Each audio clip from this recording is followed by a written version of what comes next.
Welcome to the Weights and Plates podcast. I am Robert Santana, and I am your host. Welcome back. It's been a couple weeks since our last episode. So today I want to do a Q&A episode because I'm seeing a lot of themes in terms of the questions I'm getting. So I'm just going to talk about some of them and see where things go. A lot's been happening here in sunny Arizona, such as we got up to 118 last week, and it was really fucking hot. For those of you over the pond, it's about 47 Celsius. And I decided to move. And every time I've moved since I lived here, and it doesn't just happen to be summer, it happens to be those days that are over 115. You know, I've moved in July, I've moved in August, and it doesn't seem to matter. So I was reminded about the importance of hydration. As you know, when it gets hot, you lose fluid and electrolytes. Everyone knows when it gets that hot, you need to drink water. Especially if you're exercising in the heat or doing vigorous physical activity. However, you also need your electrolytes, your sodium, your potassium, your chloride. And you also need sugar. Because sugar or glucose shares a transporter with sodium that allows you to pull the water into the intravascular space rapidly.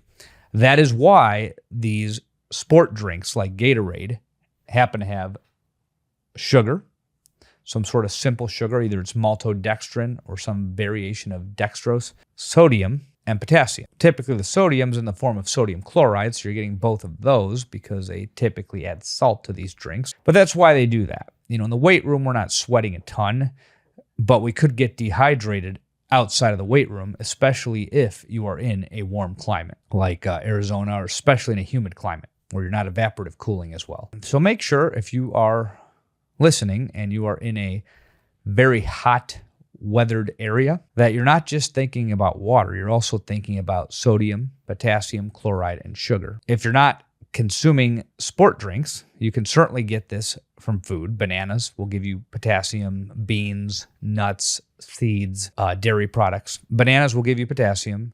Seeds, nuts, beans, dairy products, so cheese, milk, yogurt, all those foods are high in potassium. They're going to also have a little bit of salt in them too, especially if you get salted variations of some of these items like canned beans, salted nuts. I mean, it's not ideal to get things canned, but things to think about when you're dealing with a lot of heat and you need to grab something quick. Pickles are a good source of sodium. If you need to get some quick sodium and you get pickles and a banana. Weird combination, but just a way you can kind of program your brain like, hey, you know, I'm starting to feel symptomatic. I need something quick. And you want to down that with plenty of liquid as well. Obviously, sugar's pretty self-explanatory. You know, I think we all know where to get sugar from. If you want it quick, you can get it from candy or something like that. But I found myself in a situation where I was mildly dehydrated. I was moving and just sweating, and I wasn't even working that vigorously. And all of a sudden, I felt myself shaking. My blood sugar was getting low. You know, now I've been cutting too, so I thought it was mostly blood sugar and that eating would fix this. And I started eating an omelet, which is high in protein. It does have some sodium in it, and I did put cheese on it, so it has some potassium in it. But I found out really quick that I wasn't hungry, and it wasn't just low blood sugar. I was, in fact, starting to get dehydrated. My legs were shaking, and I reacted quickly. I went in my pantry. I had a packet of liquid IV left. I just ate that and pounded it with sparkling water. Then had another piece of cheese, drank some milk, and grabbed a chicken sausage. And I think I forgot which brand I used. It was one of those organic ones. It was andouille flavor. It was pretty lean, but it had 500 milligrams of sodium per sausage. And these sausages were really glorified hot dogs, but they were made out of chicken. And within a few minutes, I started feeling better. So that was my dietitian brain kicking in. I reacted quickly to the situation. I was good to go after that. Ended up deadlifting heavy that night. So all was well. So just, a little public service announcement about training in the summer. Even though you may not be outside performing the lifts, you are being exposed to that weather throughout the day. If you already aren't a heavy water drinker, or worse, if you're in my case, if you're cutting, if you're not already a regular water drinker, then it's something to think about. Or if you're like me and you happen to be cutting in the summer, cutting means that you are eating less food, eating less carb, which also means you're going to consume less fluid from the solid food you're eating. Remember, foods contain fluid. They account for a lot of the fluid you consume. So even if you're not drinking, you're still getting fluid from food. So if you find yourself cutting weight in the summer, then you may accidentally start to dehydrate yourself, or at least be underhydrated, and it may impact your performance. I found that every year for a few years there, I was seeing a dip in lifting performance in those summer months. And I didn't make the connection until about year 3. Then I started looking back. I realized that I did not adjust my fluid and electrolyte consumption for those summer months, especially in years where I happen to be cutting weight through the summer. So definitely something that you want to think about. What are some other situations where this is important? I mean, I didn't plan on doing a hydration episode, but it is relevant to our show. So I think I'm just going to start by talking about it and see where it takes us. Another situation is if you're waking up early in the morning. You know, I get a lot of people, God bless their souls, they train at 3, 4, 5 o'clock in the morning. Never going to happen with me. And all you motherfuckers out there that say, oh, you got to be up at 5 to get ahead of everybody. Well, guess what? I'm ahead of everybody if I'm still working till 1. So you can kiss my ass with that shit. I think I've done just fine. I may not be a multimillionaire, but there are a lot of broke motherfuckers out there that wake up at 3 in the morning. So I don't think that one single variable is going to be predictive of success. Rant over. Anyhow, if you wake up early in the morning and you are fasted, your blood glucose is going to be low. That's the sugar circulating in your blood. And by low, I mean within normal limits for fasting values. It's 70 to 99 last time I looked. So lower than 70 is considered hypoglycemic. Over 99 gets into that pre-diabetic category. And 126 or greater is the criteria for diagnosing diabetes. That doesn't mean that I'm diagnosing your ass if you have a blood sugar of 127. You know, go talk to your doctor. When you wake up in the morning, you're fasted, your liver stores sugar as glycogen. That gets depleted overnight. And your liver also regulates your blood sugar. Most of the sugar that you store in the human body goes into your muscles. The liver's the second storage site, and then you store some in the kidneys, some in the fat cells. When you wake up and go lift, and you have blood sugar that's in those fasting ranges, it could get low very easily if you start performing strenuous activity, especially if you're lifting heavy like we do. The other thing about that is that, like I said earlier, glucose shares a transporter with sodium, which means that glucose plays a role in hydration. That's why when you consume a bunch of carbohydrates or sugar in one sitting, you get that bloated feeling. I just put air quotes on the video if you're listening to audio. You start bringing a bunch of water into the human body. Much of that goes into the muscles, but if you overdo it, yeah, you're going to be a little bit bloated. But much of that goes into the muscles as glycogen, some into the liver to replenish that, then the kidneys, the fat cells, and also the bloodstream. If you have a normal functioning pancreas, you will release insulin to lower that back down to normal. Let's go back to the 5 a.m. workout. You're up, you're dizzy, you're having trouble lifting. It probably wasn't a good idea to fast like you did. Because back in the day when you did cardio, fasted because you were trying to lose fat and get abs, you know who you are listening to this. It's not all of you, but it's some of you. Some muscle magazine or fitness guru or health specialist on the TV or social media told you that fasted cardio is going to get more fat off your body. Or you just like to feel hungry because it makes you feel like you're losing fat if you're hungry. All those things that caused you to think waking up, fasted, and exercising was a good idea is now fucking you in the weight room. Because when you do that in the weight room, you are trying to perform high-intensity muscle contractions, which are controlled by the central nervous system, which prefers glucose. It's not going to work out well. You're also not getting enough fluid into the body in a fasted state, so you might get dizzy. This used to happen to me on the press. I didn't realize it was happening, and I wasn't fasted. I just wasn't getting enough electrolytes in the morning. I was eating an omelet. I don't even remember what carb source I was having, maybe a bagel or something, and then going to work out at 6 in the morning. And then when I would press, I would get dizzy and see floaters. And when it was really heavy, I'd drop the bar. Well, once I opened my gym and became an evening lifter, like most gym owners and inevitably become, I didn't have this problem anymore. I maxed out my press just fine and didn't get dizzy, maybe slightly, but not really. And it dawned on me that by the end of the day, I'm nice and bloated. My belt is one hole tighter, and I probably have enough sugar and water circulating through my body.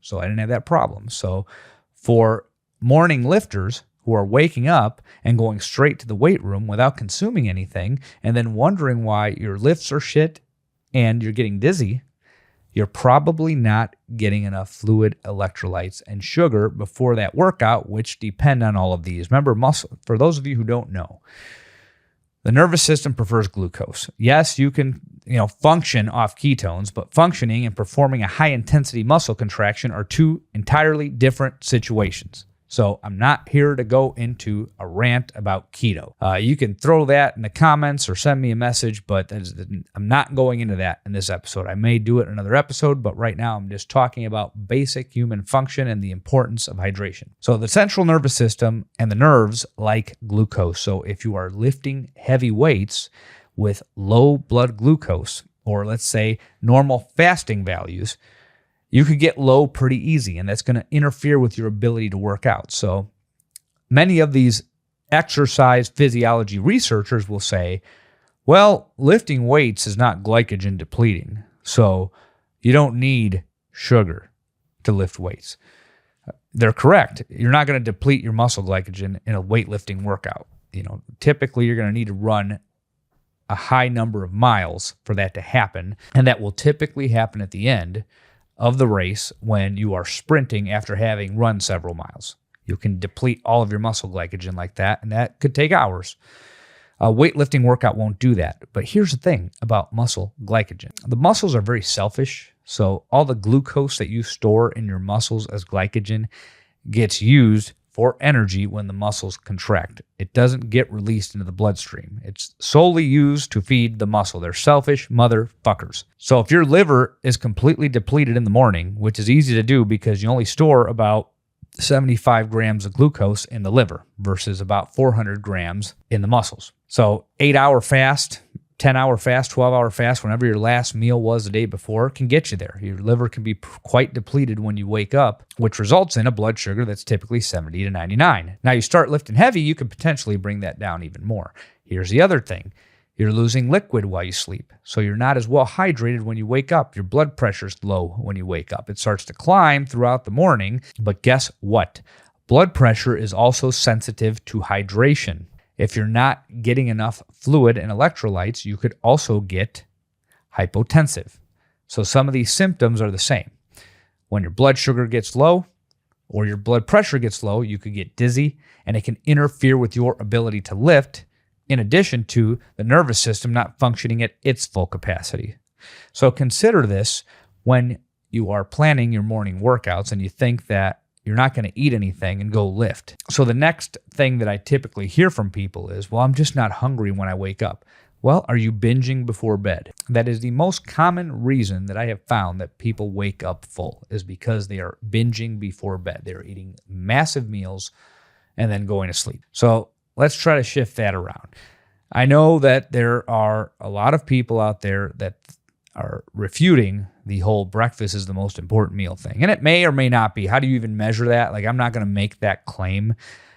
What I'm going to say is that that claim and the not eating carbs before bed claim originate from some research that was done in the 90s that found that glucose in this sample of people has a diurnal variation. You tend to be most insulin sensitive in the morning. You tend to be the most insulin resistant in the evening. So this is where the recommendation to eat fairly equal amounts of carbs spread out every few hours to optimize your blood sugar and reduce the risk of insulin resistance comes from. This is where the whole don't eat carbs at night comes from. And, there's some merit to it. Is every human the same?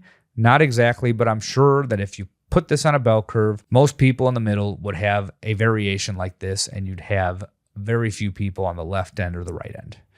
So, it's a good rule of thumb to follow. If you train at night, obviously you're going to want to take some sugar in after your workout to replenish the little bit of glycogen that you knocked out, also to stimulate insulin release, which will indirectly help with enhancing protein synthesis by reducing muscle damage. You don't need to binge on a bunch of carbs, but carbs after an evening workout aren't such a bad thing because you are moving the blood sugar through the system independent of insulin by virtue of exercising or lifting weights. So do I think that it's important to eat in the morning? across the board? I think so. I think people who tend to eat within an hour of waking up tend to do well with weight management, tend to perform better in the weight room, etc. That has been my experience. To each his own. I can't make you do anything, but I noticed that when I get new clients and we're talking about diet, this is one of those areas where I get a lot of pushback in the beginning. And the people that stick around, work through it, try it out, and then find that they feel a lot better, shifting more of their food into the morning and cooling off in the evening. Now, I got a little sidetracked there, but it's important information for you to know, because this is a show about nutrition, and I haven't really talked about just nutrition in a very long time, probably since the days of Trent. And today we're talking about it. So when you wake up in the morning, if you're just a lazy eater, you're full, you can't chew, you don't feel like chewing, the thought of eating makes you nauseous, have a Gatorade, maybe two. Maybe have 2 to 4 servings of Gatorade if the workout's real heavy and you're a strong lifter. That'll give you plenty of sugar, plenty of electrolytes, and it'll get you nice and hydrated with a reasonable blood sugar level as you go into the workout. A protein shake with that would be good too, but the protein is most critical after the workout. I would say if you're coming off a fast, the carbohydrates and the liquid are going to be the most important thing. In the evening, as long as you've eaten within 3 hours of that workout, 3 to 5 hours, you're probably going to be fine. I mean, I've went hours without eating and lifted just fine. Now, I'm an individual, so I'm not going to say that that's a population-wide recommendation, but it worked well for me because I find that later in the day, it's just not as much of an issue. It's not something I have to think about too much, but I do eat afterwards. I make a habit of that. Keep that stuff in mind. When you wake up, your body is not in a state to perform high-intensity activity, to lift heavy weights, to grind out 3 sets of 5 squats or a heavy set of 5 deadlifts. So that's my 2 cents on hydration and morning workouts. We talked about sugar a lot, and sugar comes up in a lot of discussions because keto is popular, has been for 25 years. It's kind of repackaged itself. When I was young, it was Atkins. When I first got into this, it was Atkins. Then at some point it was paleo, and then at some point it was carnivore, and then at some point it was just keto, and I don't know what the fuck it is now, but everybody is swearing by a keto diet. No, not everybody, because obviously some of you are not. My take on it has not changed. If you aren't performing extremely vigorous activity that's pushing the limits of your body, then you're probably fine. But if you are, and you're not a genetic outlier that's doing that in spite of following a keto diet, then you need to eat some carbs. And some varies. Some guys need, 400, 500 carbohydrates. Some guys need 400, 500 carbs to perform well. Some do it fine on 200, 250. But this 100 grams of carbs or less doesn't work very often unless you are a very small fucking person, right? Like I know people that have performed well on 80 carbs, but they're 4'10". I know someone who's performed well on 80 carbs a day, but she's 4'10". She's an explosive athlete, very gifted, and she's a woman.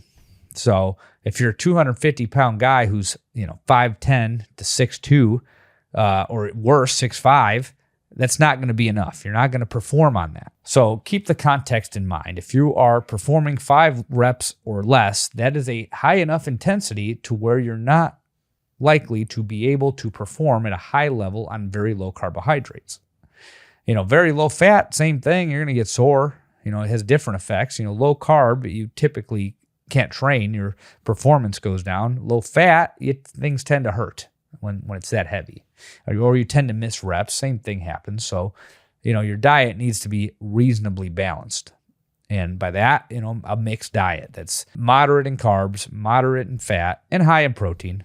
That typically works well for most people. We could spin this many different ways. We can hop on a gimmick and have this one-dimensional diet where I say cut every single thing out that has this one thing in it and everything's going to be great.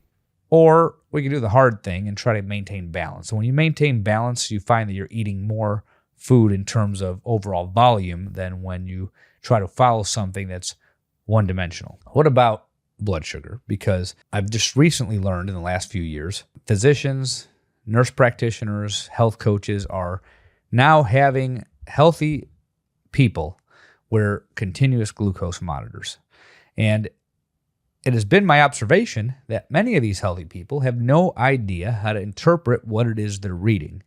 And a tutorial on this is probably in order. So let's review what happens when you eat. When you eat something, let's limit this discussion to carbohydrates, and I'll touch on fats and proteins too because it applies there as well. But primarily this physiological response I'm about to describe applies to carbohydrates. When you eat a carbohydrate-rich meal, let's first establish that all carbohydrates are sugars. You have simple carbohydrates, you have complex carbohydrates, you have monosaccharides, disaccharides, polysaccharides, oligosaccharides. All of that means is that some of these carbohydrate molecules have multiple sugars linked together or individual sugars that are not linked to anything. So glucose is an individual sugar that is not linked to anything.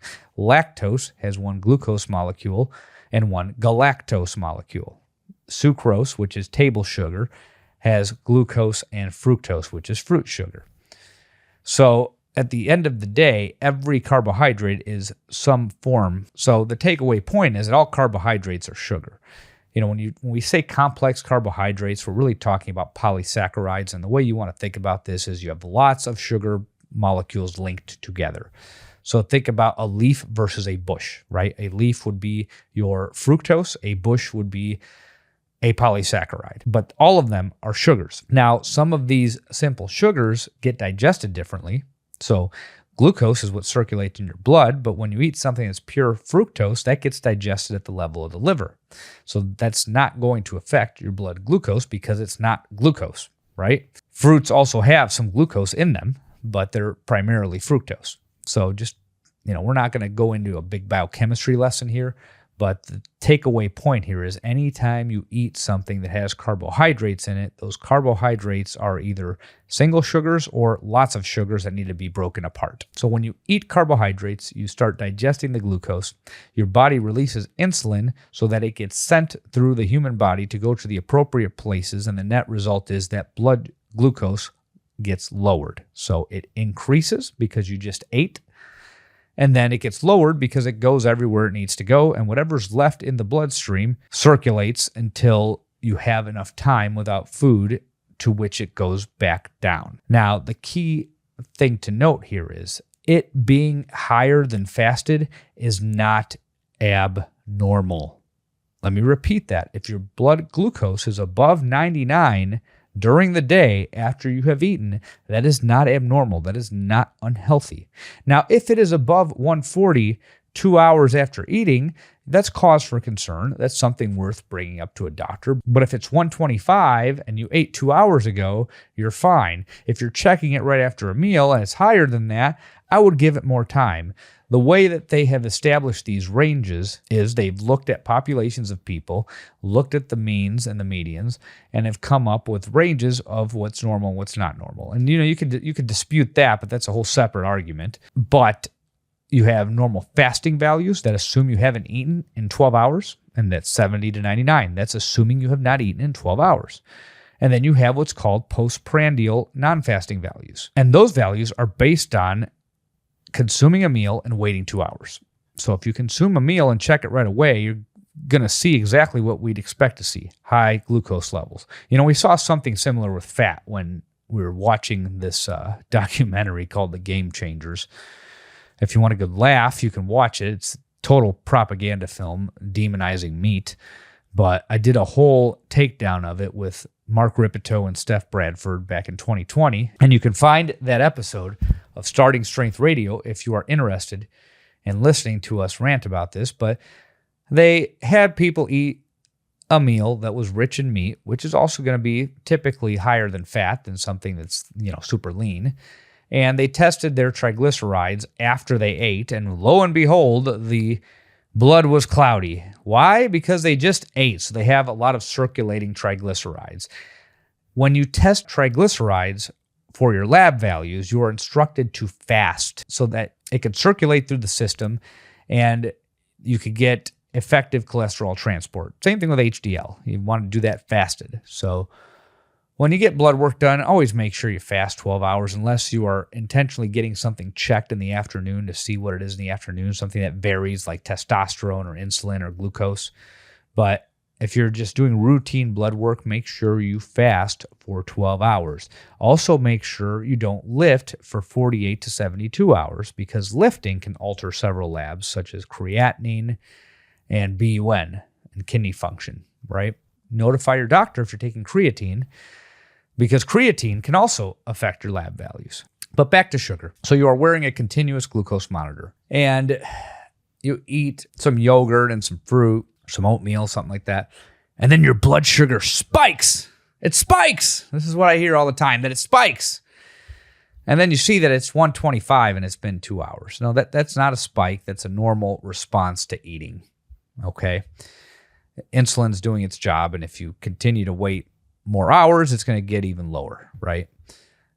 The expectation is not that you have fasting glucose values all day. That's not what you want. There are fasting ranges, there are non-fasting ranges, and we've talked about that. Typically, you want a non-fasting range, and that is 2 hours after a meal, to be less than 140. You want fasting to be 70 to 99. That's your first thing in the morning blood glucose level. So if you are wearing a continuous glucose monitor, I wouldn't worry about the fact that your blood sugar goes up after you eat. It's supposed to. I feel like some of these devices they've fucking put out lately have just made people neurotic, and some of them aren't even very accurate at measuring things. So finger sticks are pretty far off from a blood draw. So you got to keep that in mind too. There's going to be variation there. You might get a normal A1C and then see weird blood values when you're doing finger sticks at home.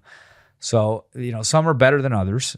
Doctors have brands that they recommend. So I'm not going to say they're complete trash, but understand it's not the same thing as getting an intravenous blood draw. There is a difference. So to bring that point home, you need glucose to train hard. Is it going to raise your blood glucose? Abso-fucking-lutely. And then it's going to come back down if you are a healthy adult. If you are diabetic, that is another conversation, and you can buy a consult or hire me for coaching, and we can talk about that in depth. But that is an entirely different conversation. Diabetics have abnormal physiology, and if they want to train hard, there's going to be some trade-offs that are going to be made in the way of medication and lifestyle management. There's a right and wrong way to do this, but diabetes is well beyond the scope of basic nutrition advice. And, it's something I could talk about in another episode. Maybe I can bring a doctor on so we can go into the pathophysiology as well. But if you are a healthy adult, keep your non-fasting sugar under 140 and your fasting under 99, above 70. If you're in those ranges, you're fine. You probably don't need to wear a continuous glucose monitor. All that's doing is making you more neurotic. So, cut that shit out. There's more important things you need to put your brain on. But if you insist on torturing yourself and going crazy over more metrics, then by all means, don't let me stop you. So that is, my rant on glucose, hydration, and glucose management. If you're going to train hard, you need carbs. You just need them. What else do you need? You need protein. We've talked about that at length. Typically, it's better to overshoot than undershoot. Many people undershoot, and you feel it. You start missing reps, you get sore. I haven't gotten this question in a while because I think that enough time has passed to where people aren't as worried about it, but I used to get questions about protein and kidney disease. First, I remind people there is no tolerable upper limit for protein intake, which means that there is not a number by which, if you exceed it, you are going to have harmful effects. So that's number one. Number two, if you have healthy kidneys, you're going to be fine. You can eat as much protein as you need to, and you're not going to develop kidney disease. Now, if your kidneys are not functioning, there's two schools of thought here. There are doctors that say, follow a low-protein diet because your kidneys can't filter it out. There's merit to that because non-functioning kidneys can't do a lot of things. Eventually, you have to restrict potassium too, and phosphorus and sodium, because the kidneys are not functioning. But did potassium, phosphorus, and sodium cause the kidneys to stop functioning? No, so neither did protein. If you're a healthy adult, you're taking care of business. You can eat your potassium, you can eat your phosphorus, you can eat your protein, and you can drink plenty of water. When you have abnormal physiology, shit changes. But it doesn't mean that those changes that you have to make with a non-functioning kidney apply to a functioning kidney. So it's two different situations. I got to really emphasize this. Some considerations to be made are you want to drink plenty of water if you're eating a lot of protein. Same with fiber. You want to drink plenty of water so that fiber does its job of moving things through the intestines. So, we'll keep coming back to hydration here. You need to drink plenty of water. Water's a good thing. You can't live without it. But, the more years that pass, the more we kind of arrive at the same place when we start deconstructing diet and high-intensity performance. I got to really emphasize high-intensity performance. Most people aren't performing high-intensity muscle contractions. A typical workout for the naive gym goer who's just in the weight room is going to consist of 8 reps to 30 reps, maybe more, depending on who influenced them. And they're typically going to be on machines or with dumbbells or something like that. And the weights are going to be light. That is not high intensity. That is high volume. High volume is hard. It hurts. I'm not going to say that it's easy if you push yourself with it. Those aren't high intensity contractions. When I cut body weight, I typically do 10s and 8s on my lifts, on my squat and deadlift especially. I can tolerate them. I can get through the workout even though I'm hungry, tired, maybe mildly dehydrated.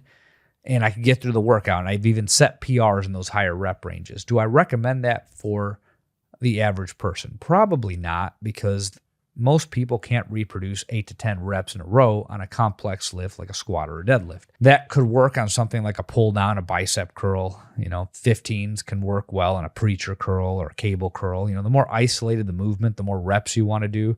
The more compound the movement, the fewer the reps you want to do. But I have found that because the weights are lighter and a set of 8 is limited by endurance and not strength, I'm able to power through that on low calories. Now, if I want to go back to 5s, I have to eat more. And then I end up gaining weight and I get stronger and I get fatter. And then I lose weight. And guess what? I end up heavier and leaner than I was the time before. It's only taken me about 25 years to figure this out. But hey, better late than never, right? It's one of those things. When I first got into this, they made it seem like you could transform your body into a beach body. That's what most of the lay public aspires to.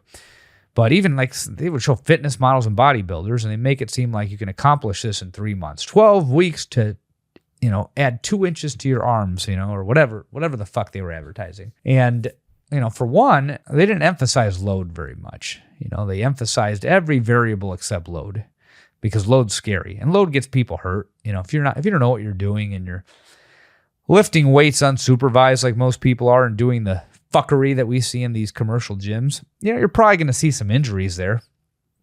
An unsupervised squat by the average gym goer, we've seen it. They're about an eighth to depth, maybe a quarter squat with way more weight that can be handled. Or they're really light, done for lots and lots of sets. And, lots and lots of sets and lots of volume eventually could cause rhabdo. Rhabdo's probably been caused by thousands of air squats. So, these things are technical. They can be risky. And, getting some instruction, you don't need a one-on-one trainer 3 times a week. Not everybody can afford that. But, getting some instruction and some eyes on your lifts is probably a good idea. I recently took a client on who was hurting his back every month. And, we just started working together, so the verdict is not out, but I'm pretty confident we're going to get him to a good place. But he tweaked his back right before we started, and he said that, he's basically the number of times he tweaked it and the number of months he's been training were about the same. So he was getting a back tweak once a month. As soon as I watched his videos, without fail, every video, the guy did not have good control of his back. Now, did he know that? No, of course he didn't know. They can't watch himself. It's hard for me to talk shit about a lot of these gym goers, at the commercial gyms, because they have no idea what the fuck they're doing. They can't watch themselves. They think they're working hard and they think they're doing it right. And the culture in those places is that this stuff is so easy. A caveman can do it. Remember the Geico commercials? It's so easy, a caveman can do it. And no, it's not that simple for a lot of people. Some people accidentally get it right, but people that listen to this show, you've been to a commercial gym. Are most people getting it right? No, they're in there fucking it up, doing weird shit, quarter squats, round back deadlifts if they're even deadlifting, tap dancing while they bench, not pressing at all, or doing them with dumbbells with the arms out to the side, basically a glorified tricep extension. and swinging like crazy on the pull downs. So, there's a lot of fuckery going on there, and it's easy to get hurt if you haven't learned to stabilize yourself. It's also easy to get hurt, like I said earlier, if you're not following a proper diet. So it's important to gain access to good information and to train intelligently, but, seek help from a professional from time to time. Get some eyes on your lifts. Get some eyes on your lifts. Talk to somebody about your diet. It doesn't necessarily need to be a recurring thing, but we're real good at bullshitting ourselves, and we're not very good at watching ourselves do things either, because we kind of only have two eyes and they look straight ahead. So, expertise is key. I originally intended to go into a long episode about one topic, but I think I like this Q&A that I've went into, because these are common things that are coming up in a lot of my threads lately, whether it be somebody on social media asking me questions or a client. I work with a lot of different people, and, I'm starting to see themes here. The blood sugar thing seems to come up a lot. The morning workout thing seems to come up a lot. And technique, I talk about that in a lot of episodes since the beginning of this show. Most people think they're moving in a way that's just fine, and then they're actually moving in a way that's quite the opposite. So the takeaway from this episode, try to surround yourself by people that know a lot about what you're trying to do, that have been in the trenches and have had to troubleshoot things.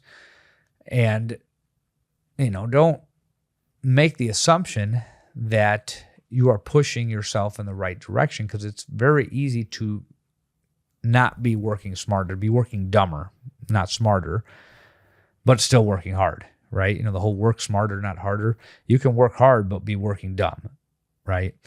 So the best way to work smarter is to seek out good information from, I hate saying reputable sources, because a lot of reputable sources, there's air quotes, are full of shit.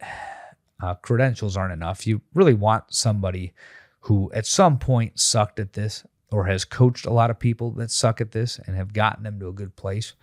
And that could be with diet or training, right? You don't want the guy who was fat because he was depressed and then just lost a bunch of weight because his body responds well to weight loss. Or the guy whose first deadlift was 485. There's value there, of course. These people aren't completely incompetent, and some of them are actually really good. But typically, the guy who had to bust his ass for the mediocre result is going to have the best solutions for you, because he had to troubleshoot the most to get to where he got. So that's, I think I beat some of these topics to hell, and maybe I'll keep doing episodes like this. I'm trying different things out this year. Next time, I'm hopefully going to have another guest. I have a few in mind. I've had a lot of things going on, a lot of things shifting, but I want to hit this show a little bit harder, make it more interesting. I've already brought a few interesting guests on, so I would like to bring on more, and hopefully I'll get to do that. So with that said, let me close out. Thank you for tuning in to the Weights and Plates podcast. You can find me at weightsandplates.com or on Instagram at _Robert_Santana. If you're in Metro Phoenix, you can come by Weights and Plates Gym. We're just south of the airport between 32nd and 40th Street and Broadway. I have a nice gym here. We got some Olympic weightlifters here that, train as a team in the back. So we're, half strength training, half Olympic lifting. You can see a little bit of everything.